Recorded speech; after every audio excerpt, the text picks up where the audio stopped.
When a comprehensive school in Essex outgrew its school hall, it knew it would never get government funding for another, so it appealed to the local community for help. Another story like that. A private, anonymous millionaire stepped forward, built an international standard concert venue in its place. The world-class hall has not only transformed the school's music lessons, but it's transforming the town as well. From Saffron Walden, Emma-Jane Kirby. School band rehearsal in the school hall. Except this is no ordinary school hall. This is our main school hall. Unbelievable. Not bad, is it? I have never been in a school hall like this. Thanks to a £10 million gift from a local benefactor, Saffron Walden County High School, a large comprehensive state school in rural Essex, is now home to a 730-seat concert venue that's world-class. John Lill, famous pianist, actually said it was one of the best halls he'd ever played in. The head teacher is John Hartley. Every student uses Saffron Hall for one thing or another. It is their main assembly hall. They will be doing their examinations in there. They may well have some of their drama lessons in there. In particular, thinking about the musical side of the school, County High has had a long tradition of excellence in music. And what Saffron Hall will enable us to do is to build and expand upon that tradition. And as part of this, we are founding in this coming autumn a music academy, with the idea being that the school should become a regional, perhaps national centre of excellence for the musical education of post-16 youngsters. The acoustics have already transformed school productions.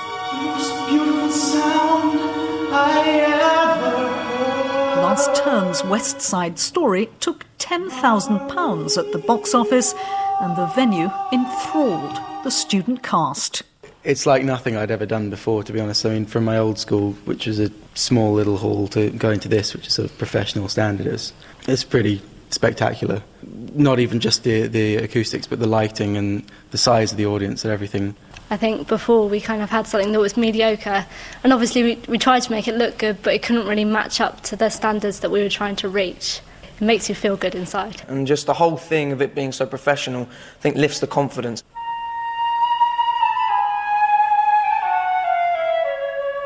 But it's not just about encouraging amateurs.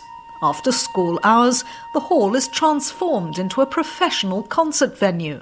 Flautist Sarah O'Flynn, a member of the Britten Sinfonia, is surprised when I asked whether her orchestra, which usually plays at the acclaimed London Barbican, isn't a little sniffy about playing in a school hall. To tell you the truth, it's so wonderful. It hadn't really occurred to me that it really is a school hall.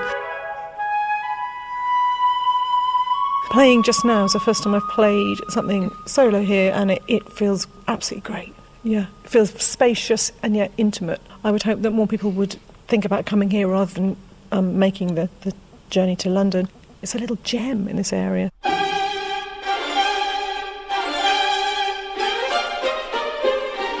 The hall may have a dual clientele, but Angela Dixon, who's the director of the trust which runs the hall's external programme, expects the professional musicians to give a little more than just a performance.